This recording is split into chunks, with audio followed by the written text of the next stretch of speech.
Bonjour à toutes et à tous, aujourd'hui je vous propose un challenge en Python concernant la permutation de bits. Je vais tout d'abord vous expliquer le mécanisme de permutation, puis je vous donnerai les consignes à respecter. Suite à cela, je vous proposerai deux corrections au problème qui représentent deux réflexions différentes. Tout d'abord, il va falloir traduire le nombre choisi en une valeur binaire. Pour ce faire, il existe plusieurs façons. En mathématiques, on peut par exemple trouver la valeur binaire en juxtaposant les restes des suites des divisions euclidiennes du nombre par 2. Chaque reste représente un bit, et la lecture du résultat se fait de la droite vers la gauche. En programmation, il existe tout simplement la fonction bin qui prend en paramètre le nombre choisi et qui retourne la valeur binaire. Ce dernier choix est pour moi le plus judicieux car il est plus optimisé contrairement à la méthode mathématique et il ne sera pas utile dans ce cas de coder le mécanisme de traduction. Il suffit ensuite de décaler les bits vers la gauche ou la droite de différents pas en fonction des paramètres choisis. Une fois cela fait, on traduit en base 10 la nouvelle valeur binaire générée. Pour ce faire, on peut utiliser la méthode mathématique qui consiste à additionner à partir du tableau le produit de chaque bit par la puissance de 2 correspondant à son poids. La méthode informatique est pour moi encore une fois la plus simple puisqu'il suffit d'appeler la fonction int qui prend en paramètre la valeur binaire. Alors attention, c'est une chaîne de caractères et la base associée au premier paramètre. Puisque c'est une valeur binaire, on travaille en base 2 et la fonction int va alors nous retourner automatiquement le nombre en base 10. Voici un schéma récapitulatif. Maintenant, je vais vous donner les consignes. Créer une fonction bitPermutation qui prend en paramètre n, c'est un entier représentant le nombre en base 10 choisi. M, c'est aussi un entier représentant la marche, donc le nombre de décalage de la permutation. Et D, c'est une valeur booléenne représentant la direction dans laquelle il faut permuter les bits. True pour permuter vers la droite et false pour permuter vers la gauche. Pour valider le challenge, il faut que votre fonction retourne les mêmes résultats en utilisant les mêmes paramètres. N'hésitez pas à mettre en pause la vidéo si vous souhaitez chercher le problème par vous-même car je vais dès à présent vous donner la correction. En programmation, il existe mille et une façons de parvenir au résultat attendu, mais je ne vais vous présenter que deux codes assez différents l'un de l'autre afin de vous montrer qu'il est important de se munir d'une feuille et d'un stylo et de réfléchir avant de se lancer directement sur le clavier, même si je l'avoue, c'est assez tentant. Le mécanisme du premier code est similaire à celui vu précédemment. Il consiste à traduire en base 2 le nombre choisi, puis à récupérer dans une liste toutes les positions des bits de valeur 1 dans la valeur binaire, de modifier les positions des bits de valeur 1 selon les paramètres choisis, puis on génère la nouvelle valeur binaire en récupérant les nouvelles positions des bits 1 et en comblant les positions non occupées par des zéros.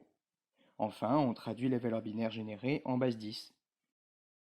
À la ligne 8, je déclare la variable nombre binaire et je stocke la troncature de la valeur binaire générée, car on sait que la fonction bin retourne une chaîne de caractères où les deux premiers caractères représentent la base.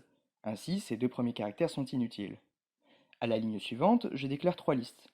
Liste index qui va comporter les positions des 1, index final qui va comporter les positions des 1 une fois les calculs réalisés, et valeur finale qui correspond à la liste des bits de la valeur binaire finale générée. À la ligne 10, j'ajoute les positions des 1 dans la liste listindex. On remarque que la fonction enumerate retourne deux résultats, l'indice et la valeur de l'itérateur, qui est l'élément parcouru dans l'itérable, c'est-à-dire la chaîne de caractères nombre binaire. À la ligne 11, j'effectue les calculs de position. Alors si d égale true, j'ajoute le nombre de décalage m à l'élément parcouru, donc la position de 1 correspondante, et le fait d'additionner simule un décalage vers la droite. A l'inverse, si d égale false, je soustrais. La soustraction simule un décalage vers la gauche. Il est possible que la position n'appartienne pas à l'intervalle 0 inclus et longueur de la chaîne nombre binaire inclus. C'est pourquoi j'effectue les opérations modulo la longueur de la chaîne nombre binaire. Par exemple, si la longueur de la chaîne vaut 5 et que l'on trouve, suite au calcul, une position de 7, alors la position finale sera de 7 modulo 5 qui est égal à 2. Une fois la liste finale des positions complète, il ne nous reste plus qu'à ajouter à la valeur finale toutes les positions finales des 1 et à combler le reste avec des zéros. À la ligne 13, on joint chaque élément de la liste valeur finale pour former la chaîne de caractères finale et on traduit la base 2 en base 10. Je vous propose maintenant une correction différente de cette dernière où le mécanisme de permutation est beaucoup plus simple. Une fois avoir traduit la base 10 en base 2, deux cas de figure se présentent. Si d égale true, alors on récupère les m derniers éléments que l'on place au début de la chaîne de caractères, et si d égale false, on récupère les m premiers éléments que l'on place à la fin de la chaîne de caractères. C'est comme si vous poussiez les éléments un à un vers la droite ou la gauche. Si les éléments dépassent du cadre, alors on les replace à la fin ou au début de la chaîne de caractères, Ainsi, la permutation est réalisée et on a juste à traduire la base 2 en base 10. Comme réalisé précédemment, à la ligne 8, je récupère la troncature de la valeur binaire retournée par la fonction bin. À la ligne 9, j'effectue le mécanisme de permutation basé sur la poussée des bits de la valeur binaire et je concatène les éléments qui ont été poussés selon le paramètre choisi. Cette vidéo est terminée, j'espère qu'elle vous aura plu. Alors j'ai tenté quelque chose de plus visuel pour que vous puissiez comprendre mieux les mécanismes. N'hésitez pas à me faire part de vos remarques ou de vos questions dans les commentaires et je vous remercie de m'avoir écouté. À la prochaine!